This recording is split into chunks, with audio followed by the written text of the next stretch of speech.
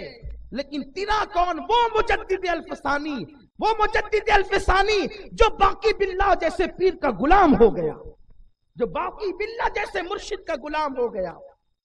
تو آنے کے بعد ملنے کے لیے آئے. کچھ لوگ آتے ہیں فیض لینے، کچھ آتے ہیں نکتہ چینی کرنے. مجمع میں بھی کچھ ایسے لوگ ہوتے ہیں، بیان سننے کے لیے کچھ آتے ہیں، کہتے ہیں کہ چلو کچھ سیکھ لیں گے، تو وہ سیکھ کر ہی لے جاتے. پھر بی بی زہرا کی خیرات لے کے جاتے ہیں، کوئی امام حسین غوث الاعظم کی خیرات، جو چاہتے چلو دیکھیں کوئی ایک آدھ نکتہ تو ایسا ملے کہ جس کو ابا بنایا جائے. وہ کچھ نہیں لے جاتے. ان کی دنیا بھی خراب ہے اور آخرت بھی خراب. بہت آتے ہیں میری محفل میں، تو خاص طور پہ آتے ہیں. میری کیا محفل، یہ تو آقاؤں کی محفل ہے. اس محفل کا تو میں خادم ہوتا ہوں. بہت آتے ہیں، لیکن ان سے کہتا ہوں نیت اچھی لاؤ گے تو خدا کی قسم زہرا کی خیرات لے کر جاؤ. آؤ در زہرا پر پھیلائے ہوئے دامن، نسلیں ہیں کریموں کی، لجپال گھرانہ ہے. جن آقاؤں کا ذکر ہو رہا ہے یہ ان لوگوں کی محفل ہے. اچھی محفل، اچھی نیت سے آؤ، خیرات لے کے جاؤ گے. ارے یہ وہی محفلیں ہیں جن میں شرابیوں نے توبہ کر کے نمازیں پڑھی ہے. یہ وہی محفلیں ہیں ماں باپوں کے غدار وفادار ہو کر گئے ہیں. اور خاص طور پہ تو محرم کی میرے حسین کی محفل نے تو انقلاب بپا کیا ہے. نیت اچھی لائے تو اچھا لے گئے، بری لے کر کے آئے تو پھر پڑے رہ گئے، تباہ ہو گئے. تو کچھ لوگ فیض لینے آتے، کچھ لوگ کرٹیسائز کرنے آتے، نکتہ چینی ٹپنی کرنے آتے ہیں. وہ بھی گئے تھے، دیکھا تو لوگوں جو نکتہ چینی کرنے آتے ہیں نا، وہ پورے کاغذ پر ان کو وہی نکتہ نظر آتا ہے جو سیاہ ہوتا ہے، وہ پورا سفید کاغذ نظر نہیں آتا. اور مکھی کی یہ پلید خصوصیت ہے، اس کی پلید فطرت ہے، پورا اچھا جسم چھوڑے گی، بیٹھے گی وہیں جہاں کوئی زخم ہوگا. اس کا مطلب اس کے حصے میں وہی ہے، اس کے حصے میں وہی ہے، وہ وہی بیٹھتی. انہوں نے بھی دونوں نے دیکھا. میرے مخدوم کا خوبصورت چہرہ نہ دکھا انہیں. اتنے خوبصورت تھے مخدوم اشرف کہ داڑھی بھی حسن کی وجہ سے لال لال نکلی تھی، اور پان کثرت سے کھانے کی وجہ سے ہونٹ بھی لال لال رہتے تھے. بڑا حسن جمال تھا. ارے جب نبی کا شہزادہ ہو، حسین پاک کی اولاد ہو، تو پھر حسن کیسا ہوگا. بڑے خوبصورت تھے.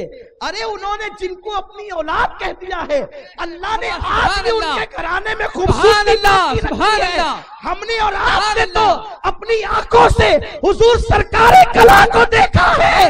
اس سرکار کلا کو دیکھ کر کے خدا یاد آتا تھا اور دل کہتا تھا جب 14ویں صدی کا حسین کا بیٹا ایسا ہے تو کربلا والا کیسا ہوگا. اس کے حسن، سبحان اللہ، نعرہ تکبیر. علی مرتضیٰ کیسا ہوگا، علی اکبر کیسے ہوں گے. یہ یاد آتا. آج بھی حسن کا یہ، جس کو اپنا بنایا ان کو حسن کی یوں خیرات عطا کی ہے، ان کو حسن کی خیرات عطا کی. کچھ نہیں دکھا انہیں، کیونکہ نفرتیں اندھا کر دیتی ہے، نفرتیں بہرا کر دیتی ہے، اور محبتیں بھی اندھا بہرا کر دیتی ہے. نفرتوں میں عیب ہی عیب دکھتے، خوبی نہیں دکھتی، اور محبتوں میں خوبی ہی خوبی دکھتی، عیب نہیں دکھتے. محبت والے بنو. لوگوں تمہیں جو نفرتیں نظر آ رہی ہے نا، جس رنگ کا چشمہ لگاؤ گے دنیا ویسے دکھے گی. نکالو نفرتوں کے چشمے، عشق کا چشمہ لگاؤ، ہر جگہ تمہیں اپنا محبوب ہی نظر آئے.